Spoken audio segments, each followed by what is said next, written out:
Cases, वो तो introduction के पार्ट थे, केशव नंदा भारती हो, और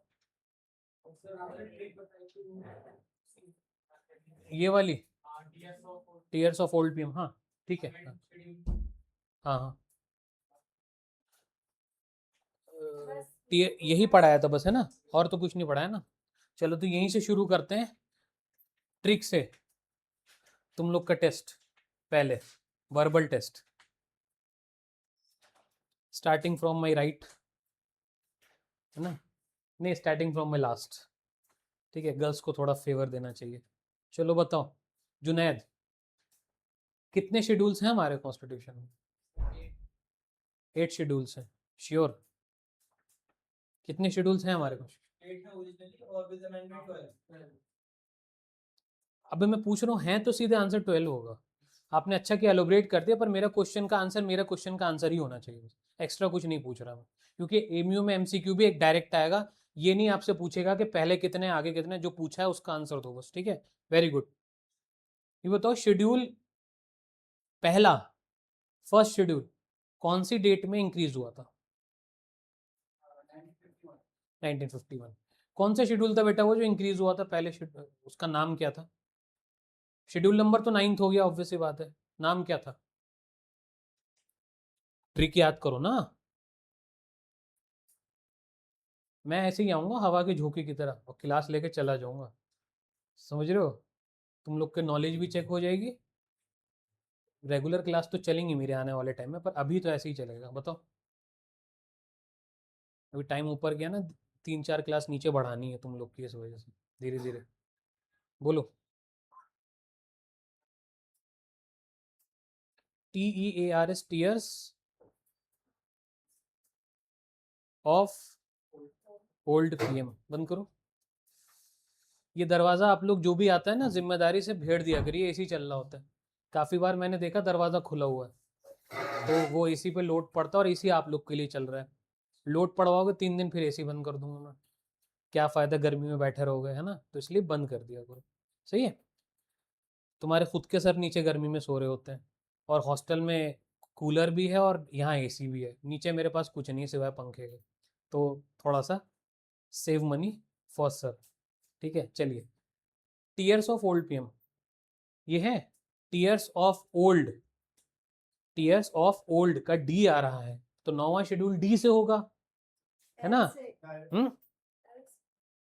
एल से होगा, OLD, एल से होगा, लड़की क्वालिफाई करेगी, ठीक है इंशाल्लाह, अरे इंशाल्लाह बोलते हैं यार। चलो, एल से क्या ट्रिक है, एल से कौन कौन सी चीज है, कौन सा शेड्यूल हमारा एल से है? एल से जमींदारी है, एल से लैंड रिफॉर्म्स यानी जमींदारी, ठीक है, क्यों नहीं याद आया तुम्हें? गलत बात, नहीं बिल्कुल याद होना चाहिए, ये जो चीज़ पढ़ा दी वो याद होनी चाहिए, चाहे मैं 1 साल बाद पूछूं, याद होनी चाहिए, ठीक है, ये नहीं चलेगा, मेरे 35 सिलेक्शन ऐसे नहीं है, लूज नहीं पढ़ना तुम लोगों को कि एक हफ्ते क्लास नहीं हो रही सर की तो पढ़ना छोड़ दो, ये कोई बात नहीं होती है, ठीक है। डी, डी से क्या है बेटा? डेमोक्रेटिक, एक और ट्राई, डी से क्या है? ओल्ड के डी से शेड्यूल्स में, डी से anti defection low. What is anti defection low? Anti defection में क्या होता है?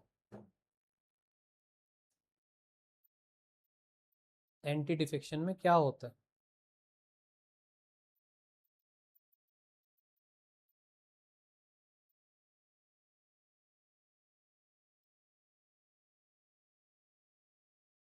सबको बाहर ले जाके एक एक कोनी सर पे, हैं कैसा लगेगा?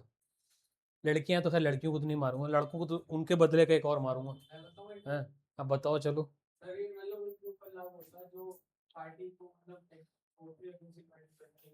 हाँ बिल्कुल ठीक है, एंटी डिफेक्शन लॉ उन्हीं पे लागू होती है, यही तो पूछ रहा हूँ यार मैं, क्या कौन सी रॉकेट साइंस पूछ रहा हूँ, ठीक है। चलो 12th शेड्यूल कौन सा है? तुमने तो जवाब दे दिया, तुम बताओ, तुमने जवाब नहीं दिया था, 12th शेड्यूल कौन सा है? बड़ा इजी है, आइए आइए, आइए बैठिए। कोई मिसिंग है? हया मिसिंग है ना, एक लड़की, और बाकी तो सब है जो आ रहा है, ठीक। 2-3 लोग और आने वाले थे आज डेमो के लिए, खैर चलो, टाइम चेंज हो गया तो उस वजह से शायद। हाँ, डी, नहीं नहीं सॉरी, 12वां क्या है, 12वां शेड्यूल बताओ। तुमसे भी पूछूंगा। कौनैन, कौनैन है ना नाम तुम्हारा? कौनैन है ना पूरा नाम? अयान। कौनैन कौन है? कौनैन तुम हो? अच्छा अच्छा। चलो अभी थोड़ा याद रखने में टाइम होगा। हाँ बेटा। नहीं पढ़ा है बिल्कुल। घर पे जा रहे हो बेटा खूब। ये एक्सक्यूज ही नहीं है, आपके सिलेबस में नहीं है पॉलिटी। करंट ही आएगी सिर्फ। नो एक्सक्यूज, ये मैं एंटरटेन करूंगा ही नहीं। इवन इंग्लिश ग्रामर भी जितनी होगी आइए। है या? बेटा सो रहे थे क्या? क्योंकि मैंने अचानक टाइम चेंज किया इसलिए पूछा, सो रहे थे क्या? चलो बैठो। मुझे लगा कहीं सो रहे हो आप, मैंने आज टाइम चेंज कर दिया। हाँ बैठो। तो अच्छी बात है, सारे पार्टिसिपेंट मौजूद हैं हमारे, जिन लोगों ने मुझसे क्लास ले रखी है अभी। नहीं बताओगे? नाराज हो आज? बेटा 12 शेड्यूल क्या है यार? चलो आते ही आते तुमसे एक क्वेश्चन। शेड्यूल की ट्रिक याद कराई थी पिछली क्लास में। 12 शेड्यूल क्या है? 12वां, उसका नाम क्या है? ट्रिक में अल्फाबेट कौन सा आता है वहां पे जिससे पूछ रहा हूँ वही? 12वें नंबर पे टी आता है। Tears of old PM. तो पीएम में टी कैसे आ रहा है ये बताओ ना? पीएम, एम एम टी कब से हो गया? एम तो एम ही है ना। तो टी, वो ट्रिक तो याद रखो। चलो नहीं अंदर क्या है, ट्रिक तो याद रख लो यार, इससे ज्यादा इजी क्या ही कराएगा कोई। तो एम से क्या था? म्यूनसिपैलिटीज। चलो अब फिर तुमसे ही पूछूंगा माज, 11th क्या है? जब तक तुम जवाब नहीं दोगे तुमसे ही पूछूंगा। 11th क्या है? अभी अभी TS of old PM P है ना, बताओ। पी से म्यूनसिपैलिटी का बड़ा भाई, नहीं छोटा भाई। बड़ा भाई कर लो, रिश्ता बना लो। बोलो। नहीं आज नहीं बोलेगे। कौन है? तुम बड़े खामोश बैठे हो यार, बताओ। पंचायत देखा, याद है? Very good. ठीक है, कौन सा बचा? अच्छा चलो पंचायत कौन से ईयर में आया था? ईयर नहीं आता तो अमेंडमेंट बताओ पंचायत का।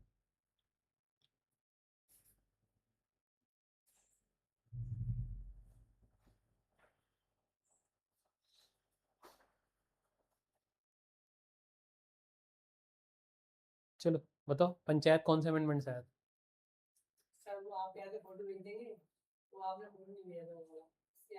मैं आप फोटो भेजूंगा भी नहीं, आप यहीं पे मेमोराइज करो। हैं?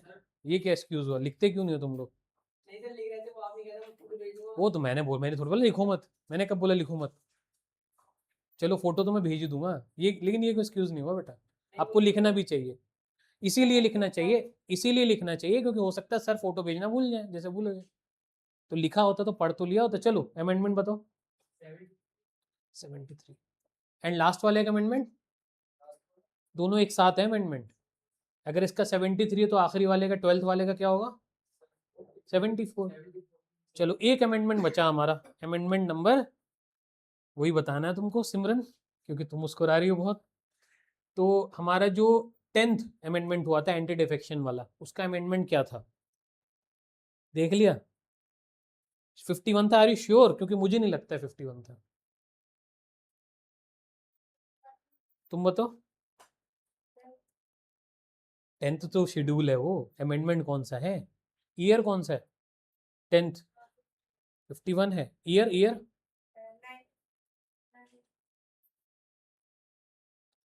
चलो किसी को पूरी ट्रिक याद है जो बिना रुके पूरे सारे 12 के 12 शेड्यूल बता दे मुझे? नहीं थोड़ा सा नहीं चाहिए मुझे, पूरा चाहिए। किसी को नहीं आता? एक क्वेश्चन आएगा इसमें से, आएगा ही आएगा। क्यों सीरियस नहीं ले रहे हो लॉ को? ऐसे सिलेक्शन होगा?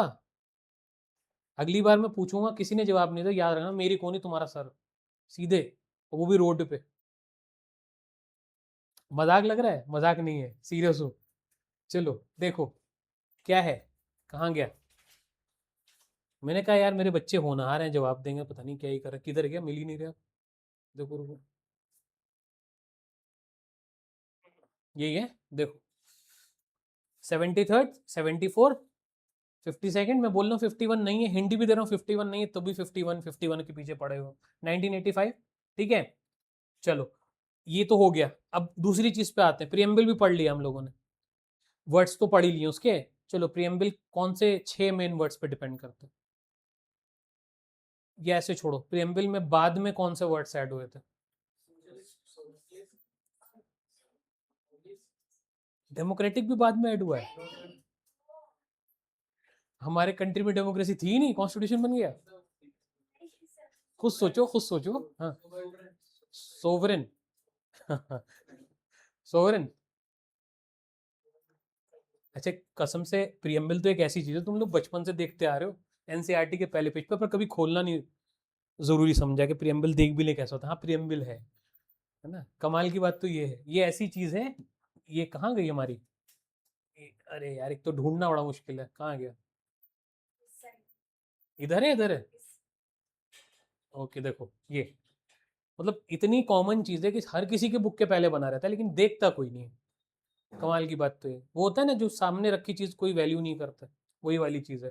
ये देखो क्या क्या वर्ड्स हैं, सोशलिस्ट, सेकुलर, अगेन प्रियम्बल पे क्यों फोकस कर रहा हूँ, एक क्वेश्चन प्रियम्बल से भी रहेगा, गारंटीड रहेगा। तो ये दो जो स्लाइड है ऐसी हैं जो यहाँ होनी चाहिए, ठीक है, जो मैं आपके स्लाइड चला रहा हूँ। नोट्स तो अलग चीज है, स्लाइड दिमाग में होनी चाहिए। सोशलिस्ट, सेकुलर, अब इसमें इंपॉर्टेंट क्या है, सी हियर 42nd अमेंडमेंट 1976, इसका अमेंडमेंट, कमाल की बात ये तीनों एक ही अमेंडमेंट से हुआ है। इसमें आपको 10 अमेंडमेंट याद ही नहीं करना है, एक याद करना, 42nd। 42nd अमेंडमेंट सबसे बड़ा अमेंडमेंट है, लैंडमार्क अमेंडमेंट है अब तक का, ठीक है। जो मैंने केस पढ़ाया था, आप केस में नहीं थे, केशव नंदा भारती, केशव नंदा भारती केस से ये अमेंडमेंट हुआ था। केशव नंदा भारती केस मैंने पढ़ा दिया, आप नहीं थे, दो लोग नहीं थे, बाकी बच्चे थे मेरी क्लास में, कौनैन भी नहीं थे, 3 बच्चे जो नए हैं, बाकी सबने पढ़ा है केशव नंदा भारती केस। पढ़ा है तुम लोगों ने? नहीं पढ़ा? केशव नंदा, अभी बता रहा हूँ, Keshav Nanda Bharati case note down करो, जो लोग नहीं थे जल्दी से, जल्दी लिखो, केशव नंदा, जो लोग नहीं थे, और जो हमारे होनहार जो थे, जो कुछ बता नहीं पा रहे हैं, वो भी लिख लें, क्योंकि उनको याद नहीं है कुछ भी। केशव नंदा भारती केस, ठीक है। उसके आगे ईयर लिखो, मैं लिख रहा हूँ, मैं लिख रहा हूँ, देखो इधर क्या,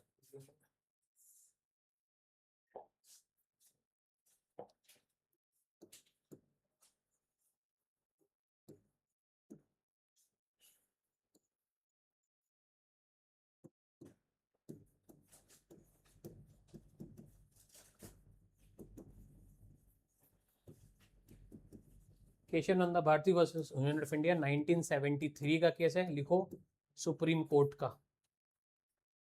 ईयर भी लिखो, काफी बार सीधे सवाल आता है, ईयर ही पूछ लेता है सीधे कि केशव नंदा भारती का ईयर क्या था। सबसे बड़ा लैंडमार्क जजमेंट, ऐसे केसेस जिसपे कुछ चीज बदल गई हो पूरी इंडिया की, उसको हम लैंडमार्क जजमेंट कहते हैं, लैंडमार्क जजमेंट, ठीक है। लैंडमार्क जजमेंट ये था, और ये हुआ था, इसका अमेंडमेंट पूछेगा, इसका अमेंडमेंट था 42nd, इससे इससे अमेंडमेंट हुआ था 42nd अमेंडमेंट। इस केस ने एक अमेंडमेंट किया था कॉन्स्टिट्यूशन में, बदलाव, अमेंडमेंट मतलब होता है बेटा चेंज करना, अमेंडमेंट मतलब होता है बदलाव लाना। तो इसने एक चेंज किया था, जिसके बाद एक मीटिंग हुई थी जिसका नंबर था 42nd, उसमें आपका आया था प्रियम्बल के वो 3 वर्ड्स। इस केस के बाद वो 3 वर्ड्स ऐड हुए, इस केस ने वो 3 वर्ड्स ऐड करवाए, ठीक है। तो कोई चीज आई सर प्रियम्बल में तो किधर से आई? इधर से, ठीक है। और कौन कौन से वर्ड से, जल्दी बताओ, सोशलिस्ट एंड इंटीग्रिटी, ठीक है। लैंडमार्क मतलब बेटा जिसने नक्शा बदल दिया, इंडिया में इतिहास, कॉन्स्टिट्यूशन बदल दिया, कोई चीज ऐसी कर दी जो कि पहले थी ही नहीं कभी कॉन्स्टिट्यूशन में, बहुत ही इंपॉर्टेंट चीज कर देना, उसे हम लैंडमार्क कहते हैं ना। Who was Keshav Nanda Bharati? Keshav Nanda Bharati was a head, head of math. ये केस हमको पढ़ना पड़ता है क्योंकि इससे ही बड़े सवाल पूछता है। हेड ऑफ मठ, मठ जानते हो, ही was a pujari in a disputed land which belongs to him, जो इन्होंने, जो इन पे कब्जा कर लिया था, इनकी जमीन थी जिस पे कब्जा कर लिया था गवर्नमेंट ने। ये थे पुजारी, इस मठ के हेड थे, केशव नंदा भारती इनका नाम था, सीनियर पुजारी उस जगह के ये थे। इन्होंने गवर्नमेंट से लड़ाई लड़ी थी, उन्होंने बोला था कि आपका कोई हक नहीं मेरी ज़मीन लेने का। उस पर इन्होंने बहुत सारा केस करा था गवर्नमेंट के ऊपर, जिसके बाद गवर्नमेंट हारी थी, और गवर्नमेंट ने काफ़ी ज़्यादा लॉ में बदलाव किए थे, क्योंकि पिछले लॉ को इन्होंने नहीं माना था, और इन्होंने वजह भी बताई थी कि क्यों वो लॉ चेंज होना चाहिए। इस वजह से ये केस लैंडमार्क है, क्योंकि गवर्नमेंट बैकफुट पे आ गई थी, घुटने पे इनके सामने झुक गई थी। अब ये इतना बड़ा केस है कि इसने आधे कॉन्स्टिट्यूशन में बदलाव किए, लगभग आधा कॉन्स्टिट्यूशन जो बना हुआ था पहले से, उसमें कुछ ना कुछ नया इसने ऐड किया था इस केस में, इसलिए इसको सबसे बड़ा केस बोला जाता है। पहले से जो चीज़ थी वो तो थी, इसने कुछ और पॉइंट्स उसमें ऐड किए, जैसे प्रीएम्बल में 3 वर्ड्स ऐड किए, ऐसी कई जगह पे इसने बहुत सारी चीज़ें ऐड की। ठीक है, इसलिए काफ़ी जगह आर्टिकल 21 में राइट टू लाइफ पढ़ाऊंगा, वहाँ केशव नंदा भारती आएगा फिर से। ठीक है, आर्टिकल 18 में पढ़ाऊंगा, वहाँ केशव नंदा भारती आएगा। कॉन्स्टिट्यूशन में हर जगह आर्टिकल 44 सुना है, मतलब इससे अलग बता रहा हूँ, लिखना मत, यूसीसी सुना है। एक सवाल ना आपके एग्जाम में, जामिया में, सीयूईटी में सबसे ज्यादा कॉमन क्वेश्चन है ये, यूसीसी। एमयू से अभी तक सवाल पूछा नहीं, लेकिन ऐसा नहीं कि पूछेगा नहीं, पूछ सकता है, पर जामिया पूछ रहा है हर साल। ठीक है, अब देखो यूसीसी क्या है, यूनिफॉर्म सिविल कोड। ठीक है, आर्टिकल नंबर 44 केशव नंदा भारती ने दिया इसके बारे में लॉ, ये पहले से नहीं था। 44 था पर बहुत छोटा सा था, कुछ डिफाइंड नहीं था। इस केस में ही डेफिनेशन आई कोर्ट के थ्रू कि यूसीसी होता क्या, समझ लो। ऐसे ही बहुत सारी चीज़ों में केशव नंदा ने डिफाइन किया, इसलिए लैंडमार्क केस। ऐसा कोई भी केस, लाइक एक और केस है, मैं नाम बता रहा हूँ, मेनका गांधी केस। मेनका गांधी अभी कॉकरोच जनता पार्टी के धरने पे भी मौजूद थी 2-3 दिन पहले। Menaka Gandhi was from the Gandhi परिवार। ठीक है, उन्होंने भी एक केस किया था राइट टू गो अब्रॉड वाला, आर्टिकल 21 में। केशव नंदा भारती के थ्रू वो केस हुआ था, वो भी एक अपना ही एक नया लैंडमार्क केस बना, जिसका नाम पड़ा मेनका गांधी केस। मतलब वो अलग ही केस बना, Menaka Gandhi versus government of India. वो भी आपका, आप जब मैं पढ़ाऊंगा तो बहुत जगह आपको देखने को मिला। और कुछ केसेस मैंने पढ़ाए थे, कौन कौन से थे, एक तो केशव नंदा था, एक K Gopalan case was related to preamble. ठीक है या समझ में नहीं आ रहा? नहीं आएगा, 1-2 क्लासेस में आएगा, क्योंकि बिल्कुल नई चीज़ है। ठीक है, लॉ पहली बार में समझना आसान चीज़ नहीं है, पर मेरे साथ समझते चलो। अब मैं फिर से कुछ चीज़ें बता रहा हूँ, उसको हटा रहा हूँ। सबसे पहले मैं कुछ वर्ड्स यूज करूंगा, डेट विल बी अमेंडमेंट। लिखो, कुछ पहले तो बेसिक्स समझ लो कि जो हम पढ़ेंगे उसमें कुछ वर्ड्स बार बार आएंगे। एक आएगा अमेंडमेंट। अमेंडमेंट क्या होता है, अभी मैंने बताया चेंज। अब जब मैं बोलूँ तो तुम्हें ये दिमाग में आना चाहिए कि सर चेंज की बात कर रहे हैं। ठीक है, अमेंडमेंट जब भी कुछ होता है तो किसी मीटिंग से होता है। ठीक है, और वो मीटिंग रेदर पार्लियामेंट में की गई हो। ठीक है, यानी दो तरीके से अमेंडमेंट हो सकता है, एक तरीका है पार्लियामेंट मीटिंग, और दूसरा आपका कोई लैंडमार्क केस, कोई केस, कोर्ट का केस। दो तरीके से अमेंडमेंट होते हैं इंडिया के अंदर। ठीक है, पहला जो नॉर्मल तरीका वो यही फॉलो किया जाता है, पार्लियामेंट वाला, क्योंकि पार्लियामेंट का काम है लॉ बनाना। तो अमेंडमेंट मतलब ये होता है लॉ में कुछ चेंज करना। चेंज मतलब लॉ में चेंज करना। ठीक है, लॉ में कुछ चेंज करना is known as amendment. Clear होगी बात? तो पार्लियामेंट का काम है लॉ बनाना, ये याद रहेगा, पार्लियामेंट का काम है लॉ बनाना। पार्लियामेंट का काम है लॉ बनाना। ठीक है, कोर्ट का काम है लॉ को सही करना। ठीक है, अगर लॉ में कुछ गड़बड़ी हो गई है तो लॉ को चेक करना, ये किसका काम है, हमारी कोर्ट्स का काम है। हर बॉडी के काम डिफाइंड है, किसको क्या करना है। पार्लियामेंट लॉ चेक नहीं करेगी, पार्लियामेंट लॉ बनाएगी। गलत ये सही, पार्लियामेंट लॉ बनाएगी, इसलिए पार्लियामेंट काफी बार गलत लॉ बना देती है, लोग सड़कों पे आ जाते हैं, लॉ वापस लो, लॉ वापस लो। देखा है ना आप लोगों ने, वो क्या है, वो पार्लियामेंट, अब वो चीज वापस पार्लियामेंट नहीं ले सकती है, या तो पार्लियामेंट उसे कैंसिल कर सकती है पूरा, या तो उस पर कुछ भी नहीं कहेगी। फिर वो चीज कहाँ जाएगी बेटा, कोर्ट्स में जाएगी, और कोर्ट्स उस पर कहेगी कि ये चीज सही है या गलत, वो कोर्ट डिसाइड करेगी। अगर गलत निकलेगी वो चीज तो कोर्ट उसको सही करेगी। तो ये जो कोर्ट ने फिर सही किया, ये भी अमेंडमेंट हुआ। एक तो पहले पार्लियामेंट ने था, वो भी अमेंडमेंट हुआ, फिर कोर्ट ने उसको सही किया, वो भी अमेंडमेंट हुआ। तो अमेंडमेंट दो तरीके से हो गया, पहली स्टेप यहाँ, फिर वहाँ। अमेंडमेंट क्लियर हो गया वर्ड आप? जब जब भी अमेंडमेंट होता है और अगर वो चीज़ लॉ में यानी कॉन्स्टिट्यूशन में ऐड की जाती है, तो जिस नंबर की मीटिंग होती है वो नंबर उस पर डाल दिया जाता है। लाइक हमने देखा केशव नंदा भारती की जब मीटिंग हो रही थी तो 42 नंबर था, तो जब वो चीज़ सक्सेस हो गई तो हमने उसको लिख दिया 42nd अमेंडमेंट। ऐसे ही शेड्यूल वाला हम जो पढ़ रहे थे, शेड्यूल में पंचायत जब बना तो 73rd नंबर की मीटिंग चल रही थी, तो 73rd अमेंडमेंट। ऐसी 74th अमेंडमेंट में क्या हुआ, ऐसे ही 74th अमेंडमेंट जब हुआ तो 74 नंबर की उस साल मीटिंग चल रही थी, तो 74। क्लियर हो गया? अब एक सवाल ये, हाँ, मीटिंग की नहीं, पिछला जो अमेंडमेंट सक्सेसफुल रहा होगा ना, उस अभी अभी एक मिनट मेरी बात खत्म होने दो। अभी टोटल अमेंडमेंट इंडिया में हो चुके हैं 106। तो अगला जो भी अमेंडमेंट बनेगा प्रॉपरली वो 107 नंबर होगा। ऐसे ही 42 बना, तो जब ये इससे पहले 42 के बाद 72, जब पंचायत की मीटिंग हुई तब तक 72 मीटिंग हो चुकी होंगी तो 72 नंबर पड़ चुका था, तो ये 73 नंबर पड़ा। अभी 106 हो चुका है, तो अब जो भी कोई लैंडमार्क जजमेंट या अमेंडमेंट आएगा तो 107 आएगा नेक्स्ट। ये हर रोज नहीं होता है, कभी कभी किसी साल में 2-3 अमेंडमेंट भी हो जाते हैं, कभी कभी 3-3 साल तक एक भी अमेंडमेंट नहीं होते। अमेंडमेंट मतलब कोई बहुत बड़ा बदलाव लाया गया, छोटा मोटा चीज नहीं, बहुत बड़ा बदलाव, तब ये नंबर पड़ता है। तो अब तक कितने अमेंडमेंट हो चुके हैं? 106। ये भी याद रखो, इसे भी नोट करो जल्दी। 107 नहीं, 107 तो अब होगा, अभी हुआ नहीं है, 106 हुआ। पहला अमेंडमेंट कब हुआ था हमको पता है? 1951 में। फर्स्ट अमेंडमेंट लिख लो, फर्स्ट अमेंडमेंट हुआ था 1951 में, और अभी रिसेंट जो हुआ है वो हुआ 2024। इसका भी मैंने बता दी, ये कब हुआ? 2024 में हुआ। हाँ, 106 नंबर, 106 नंबर किस में हुआ है? 2024 में हुआ है। ठीक है, अब मैं इसको थोड़ा सा मिटा रहा हूँ, आई होप लिख लिया होगा आपने ये चीजें। लिख लिया? देखो, फर्स्ट तो याद होना ही चाहिए, मतलब मैं ये बता रहा हूँ कौन कौन से बिल्कुल याद होने चाहिए। 42nd, 73rd, 74th, 106, 105, इवन 105 भी, पर हम इसको अभी नहीं पढ़ेंगे, अभी हम सिर्फ वो पढ़ेंगे जो आपने पढ़ लिया। फर्स्ट आपने पढ़ लिया मुझसे, ठीक है।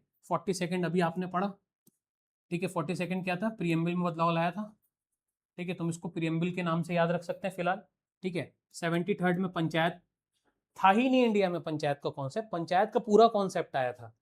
पंचायत कुछ चीज थी ही नहीं, छोटा मोटा कुछ दिया होता, पंचायत लॉ था ही नहीं, तो पंचायत लॉ पूरा पूरा बना था 73rd अमेंडमेंट से, ठीक है। अब ये जो अमेंडमेंट है या तो पार्लियामेंट ने बनाया या तो केस ने, हमें यहाँ पे ये दोनों चीज नहीं पढ़नी। हमें कौन सा केस पढ़ना? बस ये वाला, केशव नंदा भारती, क्योंकि आपके इसके बीएलएलबी के लेवल पे आपसे मुश्किल से 10 या 15 केस पूछे जाते हैं, वही 10-15 केस आपको पढ़ना।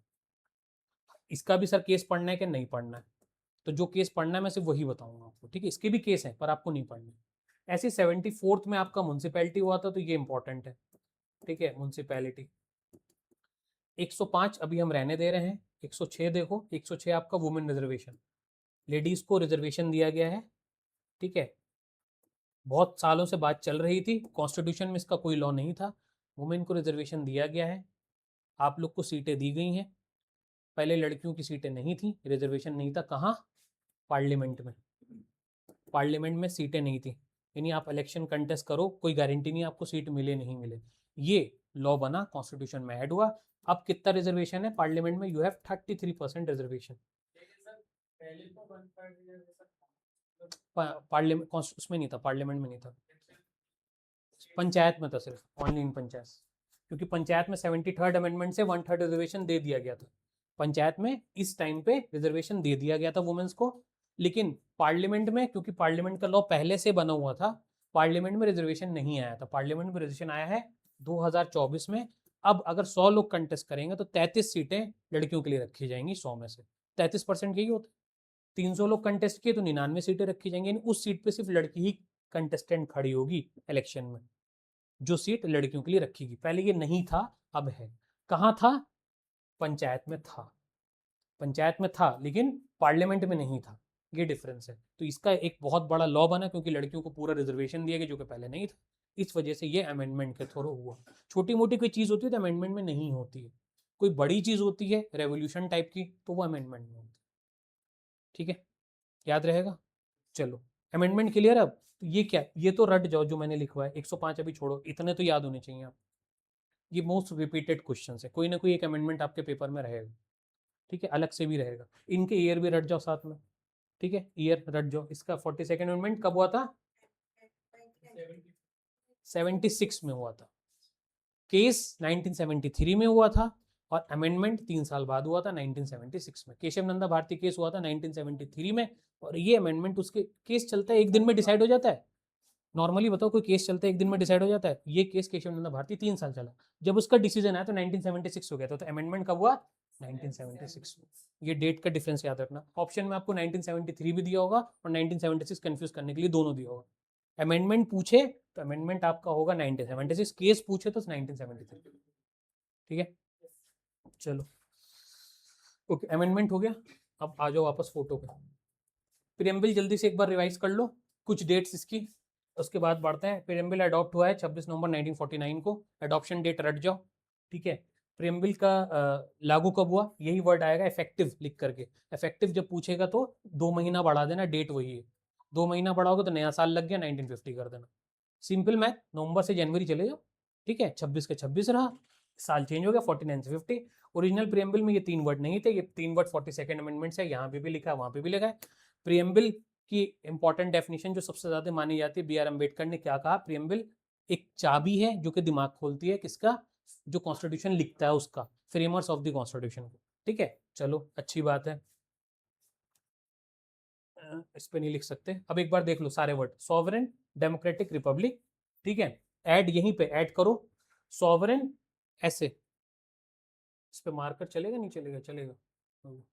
तो ये जो वर्ड ऐड हुए बेटा कहाँ ऐड हुए हैं, क्वेश्चन ये है, ये सॉवरेन यहाँ पे ऐड हुए हैं, ठीक है। सॉवरेन के बाद आया है आपका सोशलिस्ट, उसके बाद आया है सेकुलर, ठीक है। जस्टिस, लिबर्टी, इक्वलिटी, फ्रेटर्निटी, यहाँ ऐड हुआ है इंटीग्रिटी, ये यहाँ लिखा हुआ है इंटीग्रिटी, तो चलो इंटीग्रिटी ये रहा, ठीक है। ये वर्ड्स क्लियर है। अब इसी को आगे बढ़ाते हैं, ये मिट गया, कोई बात नहीं। इधर देखो एक ट्रिक बना रखी होगी मैंने इसको याद करने की, ये वाली ट्रिक प्रियम्बल की नोट करो जल्दी से। SSDR देखो कभी कभी पूछ लेता है लाइन से, पहला वर्ड कौन सा है, दूसरा वर्ड कौन सा है, सही वर्ड चूज करिए, असेंबल करिए। तो SSDRJLEF,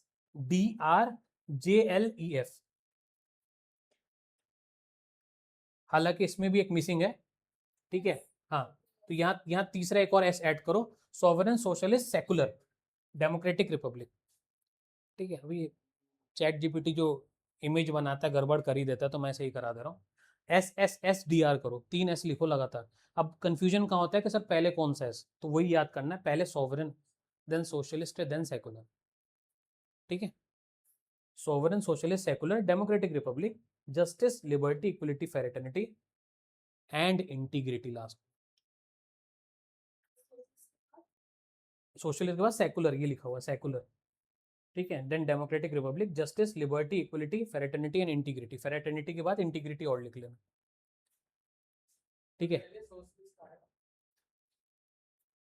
उल्टा दे दिया इसने भी, देखो सोशलिस्ट, सेकुलर, सॉवरेन, रुको रुको रुको चेक ही कर लेते हैं, रुको ना सही देख लेते हैं, कभी कभी ना फोटो कंफ्यूज ही कर देती है बिल्कुल।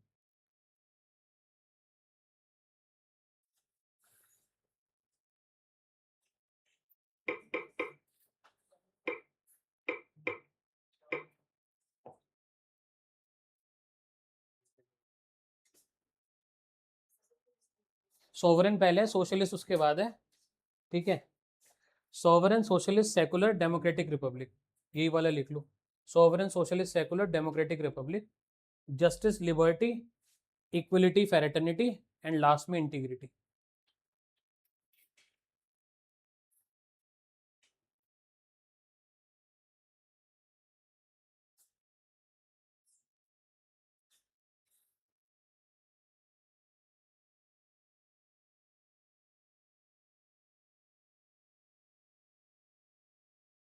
प्रियम्बल भी बिकता है बेटा एक पेज, 113 रुपये का फ्लिपकार्ट पे, तो ये रहा, कितना इंपॉर्टेंट है। तुम्हारे सर वैसे ही प्रिंट निकाल के देंगे फ्री में, बताओ। 113 का बिक रहा, बताओ। चलो देख लिया।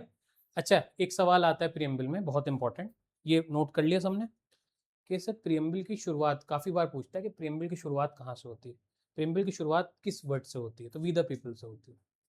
प्रियम्बल किसके लिए, फॉर द पीपल है, ये यहीं पे हमको पता चल जाता है प्रियम्बल किसके लिए है, लोगों के लिए। तो प्रियम्बल अगर लोगों के लिए है तो प्रियम्बल चेहरा है कॉन्स्टिट्यूशन का, प्रियम्बल चेहरा है कॉन्स्टिट्यूशन का, यानी कॉन्स्टिट्यूशन भी लोगों के लिए।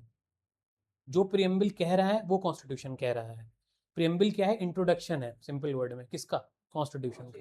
प्रियम्बल क्या है, इंडेक्स है कॉन्स्टिट्यूशन का, ठीक है। जो भी चीज़ आप स्टार्टिंग बता सकते हो वो प्रियम्बल है। जो प्रियम्बल में वर्ड्स लिखे हैं इसी से पूरा कॉन्स्टिट्यूशन बना हुआ, इन वर्ड्स से ही सारा कॉन्स्टिट्यूशन बनाया गया, तो ये इसलिए इंपॉर्टेंट वर्ड्स, क्लियर। चलो, तो वी द पीपल से प्रियम्बल स्टार्ट होता है, ठीक है। और बाकी तो यहाँ वही डेट लिखी हुई है, अमेंडमेंट कब हुआ 1976 में। ठीक है, हो गया, बाकी तो कुछ है नहीं इसके अंदर। अपनी शीट पे हो। प्रीएम्बल अब नेक्स्ट टाइम पूछूंगा, याद रहेगा? चलो अच्छी बात है। ये वाला पॉइंट, ठीक है, ये वाला पॉइंट एलोबरेट करते हैं। प्रीएम्बल में क्या क्या चीजें हैं देखो। अब जो लोग पहली बार क्लास कर रहे हैं, अब हम प्रीएम्बल के अंदर थोड़ा सा जा रहे हैं, मतलब कॉन्स्टिट्यूशन के अंदर। तो हमने अभी देखा अमेंडमेंट, तो अमेंडमेंट तो मैंने आपको बता दिया, ठीक है, अमेंडमेंट को हटाओ। अब हम आते हैं प्रीएम्बल में क्या क्या डिवीजन है। सबसे पहले प्रीएम्बल में दिया हुआ है पार्ट, ठीक है, प्रीएम्बल में कैसे है, पार्ट है। देन वी हैव पार्ट का हेडिंग्स, उसके अंदर क्या क्या है, यानी हेडिंग्स, हेडिंग्स के अंदर है चैप्टर, ठीक है, डिवीजन समझना, ठीक है। उसके बाद वी हैव आर्टिकल्स, और इनसे पहले हमने पढ़ लिया ऑलरेडी शेड्यूल्स। शेड्यूल्स हमारे पहले 8 थे, पहले 8 थे, अभी 12 हैं। यानी करेंटली अगर एग्जाम में आता है तो 12, और अगर पूछता है जब कॉन्स्टिट्यूशन बना, बना कब कॉन्स्टिट्यूशन 1950 में, तब 8। ये डिफरेंस याद रहे, जिनको नहीं पता था वो नोट डाउन कर लो, ठीक है। अब पार्ट्स में भी 2 कैच है, लिख लिया ये चीज। शेड्यूल पहले 8, पहले से मेरा मतलब 1950, 1950 के बाद कभी भी पूछे, नॉर्मल पूछे तो यानी 12, क्लियर। अब मैंने क्वेश्चन नॉर्मली पूछा कितने शेड्यूल्स हैं, तो आंसर 12। मैंने ये पूछा ही नहीं ना अभी या कल, मैंने पूछा कितने शेड्यूल्स हैं। एमयू में भी डायरेक्ट पूछ लेता है कितने शेड्यूल हैं, कितने पार्ट हैं, आपका आंसर ही होगा। चलो अब पार्ट की बात कर लेते हैं। क्या पार्ट सेम थे या पार्ट अलग अलग है? पार्ट हमारे 22 थे और 22 हैं इसमें, लेकिन कैच है, मैं कैच अभी दिलवाता हूँ आपको, क्या है कैच। पार्ट 22 थे और 22 हैं, ठीक है। शेड्यूल्स में हम शेड्यूल के नंबर पढ़ते हैं, 8 से 12 हो गए। पार्ट्स में हम पार्ट्स के नंबर 22 से ज्यादा नहीं पढ़ते, लेकिन एक्चुअल में शेड्यूल्स, एक्चुअल में पार्ट ज्यादा हैं, थोड़ा डिफरेंस है। अब ये क्यों है, क्या है, इसका रीजन किसी ने नहीं बताया, तो मुझे भी नहीं पता, बस ये कि है तो है। तो अगर मैं एलोबरेट करूं, पार्ट, अगर मैं बोलूं सिंपल, अगर मैं पूछूं आपसे, एमयू पूछे सिंपल पार्ट, एक सवाल इसमें से रहेगा कितने पार्ट हैं या कितने शेड्यूल हैं, एक सवाल रहेगा, ठीक है। पार्ट 22 है, कितने थे, 22 थे, हैं और थे, प्रेजेंट, अर्लियर, 22, क्लियर। अब मैं यहाँ पे एक चीज लिख रहा हूँ जो कि आपके एमसीक्यू में भी रहेगी, विद अमेंडमेंट, विद अमेंडमेंट कितने पार्ट्स, यहाँ पे वर्ड यूज करेगा विद अमेंडमेंट, अमेंडमेंट के साथ कितने पार्ट्स हैं, यानी पार्ट्स में भी अमेंडमेंट हुआ है, तो अमेंडमेंट के साथ हमारे 25 पार्ट्स, लिख लो। अच्छा, विदाउट अमेंडमेंट पूछे तो भी 22 आंसर होगा, ठीक है, लेकिन जहां विद अमेंडमेंट पूछ लेगा वहां पे आपका आंसर होगा 25, ठीक है। अब देखिए, पार्ट हो गया, लेकिन शेड्यूल के केस में ऐसा नहीं है, शेड्यूल पहले 8 थे और अभी 12 है, उसमें अमेंडमेंट का चक्कर नहीं, समझ रहे हो बात मेरी। और क्या है, आर्टिकल्स, आर्टिकल्स की बात कर ले रहे हैं। आर्टिकल्स पहले भी 395 थे, अब भी 395 है, पर इसमें भी वही कैच है, विद अमेंडमेंट वाला। तो पहले कितने थे, मतलब प्रेजेंट में भी यही है 395, लिखते चलो। अर्लियर भी, अर्लियर जब भी बोलूँ तो 1950, ठीक है, अर्लियर मतलब 1950 से पहले। और अगर मैं विद अमेंडमेंट यूज करूं, अगेन यहाँ पे भी लाओ विद अमेंडमेंट, विद अमेंडमेंट हमारे पास 470 प्लस, 470 प्लस लिखो ना, 471 ना 472 ना 470, आंसर है 470 प्लस। अगर एग्जाम में सर 470 प्लस नहीं दिया तो 470 इज द आंसर, ठीक है। और अगर 470 भी नहीं दिया हो तो वो क्वेश्चन ही गलत है, बाद में क्लेम कर लेना, काफी बार हुआ एमयू में। तो जो नियरेस्ट हो, यानी 465 दे रखा हो, 463 दे, वो वाला टिक लगा, बाद में वो क्वेश्चन कैंसिल होगा ही होगा, क्योंकि वो गलत दे दिया होगा। Answer is 470, with amendment we have 470 articles. अब मैं वापस, हो गया, समझ गए। अब मैं वापस फोटो पे चलता हूँ और दिखाता हूँ क्या, कहाँ पे मैं क्या कह रहा हूँ, लिख लो जल्दी से, ये समझ जाओ, देन हम टेक्निकल टर्म्स पे चलेंगे अंदर, पहले ये चीज़ें पता होना चाहिए, क्योंकि यहाँ से एक क्वेश्चन बनता ही बनता है, ठीक है। फिर अभी मैं टेस्ट, इस हफ्ते तो पक्का टेस्ट होगा, ठीक है। इस संडे तो थोड़ा सा स्टाफ छुट्टी पे चला गया था, अगले संडे टेस्ट होगा, मतलब इस संडे, आने वाले संडे। तो यही सब क्वेश्चंस रहेंगे, अच्छे से देखना, मैं घुमा करके दूंगा जानबूझ करके, ताकि मैं टेस्ट कर सकूं आपको समझ में आया कि नहीं। यही चीज़ घुमा करके दूंगा, विद अमेंडमेंट विदाउट अमेंडमेंट। ठीक है, चलो फोटो पे आओ। देखो गिनो, ये देखो। अच्छा एक चीज़ और, पार्ट हमेशा रोमन नंबर से लिखा जाता है।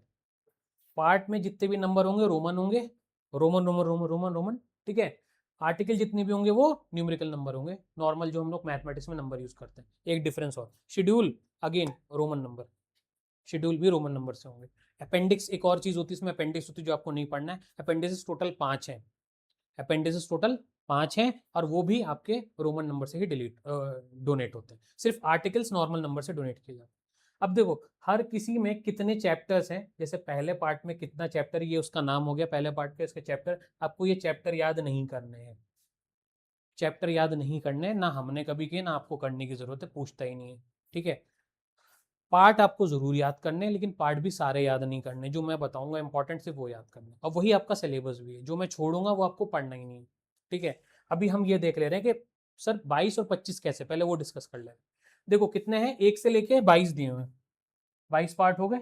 यही आपका कंटेंट है, यही आपका सिलेबस है, पहली बात तो। अब देखो यहाँ कहीं कहीं पे आपको ए दिख रहा है, जैसे 4 है तो 4A भी है। ठीक है। 9 है तो 9A भी है। ओके। अब इधर देखो, चैट जीपीटी बेकार चीज है। क्या है ये, क्यों है ये?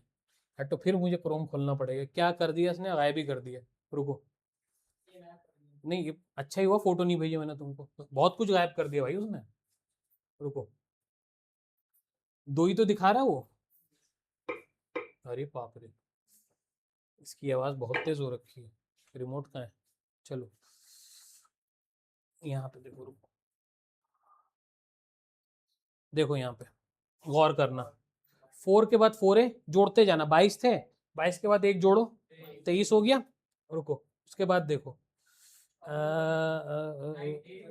कहाँ रह गया, हाँ 9 है, और 9 भी 2 और बढ़ गए, कितने हो गए? 22 थे, एक मैंने जोड़ा 23, 24 25 हो गए। ओके। अब आओ, 14 है, 26, नहीं नहीं 25 हुए ना, 25 हुए ना, 4 ही तो बढ़े। ठीक है, 22 थे ना, 26 हो गए, 26 हो गया। हाँ ठीक है ठीक है, रुको, और 26 हो गए। सर आपने तो 25 बोल दिया था, मैं गलत पढ़ा गया? नहीं मैंने सही पढ़ा है। एक डिलीट हुआ है, एक डिलीट हुआ है। ये पार्ट 7 पे क्या लिखा है जरा पढ़ो। रिपील्ड, रिपील्ड मतलब होता है हटा देना। ठीक है। बाय द 7th अमेंडमेंट, कौन से अमेंडमेंट से हटा दिया गया है? 7वां अमेंडमेंट, जो कि कब हुआ था? 1956 में। तो एक हट गया है, तो 26 में से एक माइनस करो, 25, तो ऐसे रह गए 25 पार्ट्स। अभी समझ में आया? देखो ये जितने भी ए और बी लिखे हुए ये अमेंडमेंट्स होते हैं। अमेंडमेंट्स हमेशा ए और बी से डोनेट किए जाते हैं। अमेंडमेंट्स पहचानोगे कैसे? उसके आगे कैपिटल ए या कैपिटल बी सी डी ऐसे लिखा हुआ होगा, वो अमेंडमेंट्स। आर्टिकल में भी same A B C D लिखा हो अमेंडमेंट, जहां पे नॉर्मल नंबर लिखा है वो ओरिजिनल है, और उसके बाद अगर ए बी सी डी दिख रहा है तो वो अमेंडमेंट्स। मतलब कोई लॉ जोड़ा गया है तो कोई अलग से, देखो पार्ट नंबर 4 पहले से बना हुआ था, पार्ट नंबर 5 पहले से बना हुआ था, एक नया चैप्टर जोड़ा गया, पार्ट, चैप्टर नहीं पार्ट। अब वो पार्ट हम पढ़ा नहीं सकते, 22 के बाद 22 रखना है हमको, 23 नहीं करना है, तो हम उसको कहाँ, जहां पर उसकी जगह बैटरी वहीं पे ऐड करेंगे। इसकी जगह बैटरी, लाइक ये क्या है, डीपीएसपी, यानी गवर्नमेंट के कुछ अधिकार। ये है आपका पार्ट 3, फंडामेंटल राइट्स, लोगों के अधिकार। और पार्ट 4 क्या जोड़ा है, ड्यूटीज, किसकी? गवर्नमेंट और लोगों की ड्यूटीज। तो अगर दिमाग से भी सोचो, लोगों का अधिकार गवर्नमेंट के, तो अधिकार वाला या ड्यूटी वाला सेक्शन कहाँ आना चाहिए? इनके साथ ही आना चाहिए। तो 22 के आगे ना जोड़ के इन्होंने इसको बीच में इंसर्ट किया, इसलिए यहाँ पे अमेंडमेंट नंबर डाला ए, क्योंकि 4 और 5 के बीच में हुआ था 4 है। अब मान लो इसमें कुछ और ऐड होता है आने वाले जमाने में, तो वो होगा 4B, क्योंकि ए आ चुका है, वो बी होगा। जो जहां बैठेगा वहां पे अल्फाबेट बढ़ता चला जाएगा। अब जैसे 9 में क्या था, पंचायत पहले से था आर्टिकल, मैंने कहा ना पंचायत डिफाइंड नहीं था ठीक से। ठीक है, तो पंचायत को बड़ा किया गया।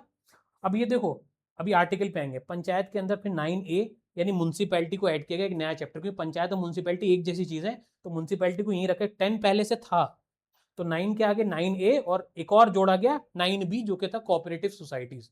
कोऑपरेटिव सोसाइटीज क्या होता है? ऐसे लोग जो सिर्फ अपने लिए काम करते हैं, they are known as cooperative societies. जो अपने लोगों का अपलिफ्टमेंट करते हैं उन्हें हम कोऑपरेटिव सोसाइटीज बोलते हैं। बाकी हमें एलोबरेट, हमको सिलेबस में नहीं पढ़ना है इसको, तो हम ज्यादा नहीं दिमाग मारेंगे, डेफिनेशन पता होनी चाहिए। ठीक है, तो ये चीज यहाँ बैठी, इसको कर दी। ऐसे आर्टिकल में देखो, आर्टिकल अगर आप गौर करो तो 36 देखो 1 से शुरू होती कोई भी चीज, 1 से लेके 4 5 11 चल रहा है, 12 से 35 चल रहा है, यहाँ 36 से 51 चल रहा है, यहाँ 51 के बाद 52 आना चाहिए, तो 52 नहीं है। अब यहाँ अमेंडमेंट हुआ है तो जाहिर सी बात है 52 यहाँ था, 51 के बाद यहाँ एक नई चीज ऐड हुई है, तो उसका एक आर्टिकल कैसे जोड़ा उन्हें 51 के बाद 51A। ऐसी मान लो इसमें कई सारे लॉ होते तो 51A B C D इस तरीके से चलता जेड तक, और जेड के बाद क्या सर, तो जेड के बाद ZA ZB ZC, समझ रहे हो, फिर ZZ होने के बाद फिर ZZA, इस तरीके से रिपीट होता है। ठीक है, ऐसा है बहुत जगह कॉन्स्टिट्यूशन में। ऐसे यहाँ देखो 243 से लेकर 243O तक, यानी 243 में ही मैंने बताया पंचायत का ओरिजिनल आर्टिकल है 243, तो 243A से लेकर के 243O तक पंचायत के नए लॉज डाले गए थे, वो जो हमने शेड्यूल पढ़ा था वहां पे, तो वो O तक है, O 243O। उसके बाद O के बाद यहाँ पे म्यूनसिपैलिटी P से लेके कहाँ तक गया Z, Z के बाद ZA ZB ZC ZG ZG तक जा रहा है, यानी Z में ही बहुत सारे हैं लॉ। तो क्या हमें इतना पढ़ना, हमें ये सब नहीं पढ़ना, आराम से रिलैक्स रहो, घबराओ मत, हमें बस ये चीज देखनी कि आर्टिकल में अमेंडमेंट कैसे पकड़ोगे, ये जितना भी लिख रहा है ना ABCD ये सब अमेंडमेंट है, ऐसी पार्ट में अमेंडमेंट है। अब जब मैं इनको जोड़ लूंगा ना बेटा, देखो कितने आर्टिकल्स हैं, आर्टिकल्स कितने बताए मैंने 395, ठीक है, देखो यहाँ पे सेम आर्टिकल्स पे जाओ,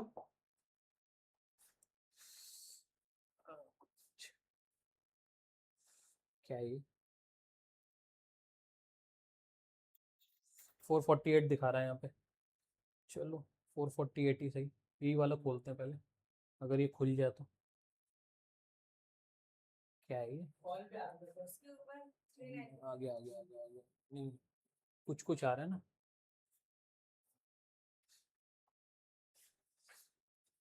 पूरा वाला कहाँ आ रहा है ये, छोड़ो, कहने का मतलब ये है, मैं अपने नोट्स में दे दूंगा तुम्हें प्रिंट करके। कहने का मतलब है जब ये आप अमेंडमेंट जोड़ोगे ना ABCD, तो वैसे तो 395 पे आर्टिकल्स भी खत्म हो रहे हैं, जब अमेंडमेंट्स आप जोड़ोगे तो 396 ABCD को जब जोड़ोगे तो टोटल 470 प्लस हो जाएंगे, ये वाली बात कहने की। वापस अपनी फोटो पे आ जाता हूँ मैं जल्दी से, देखो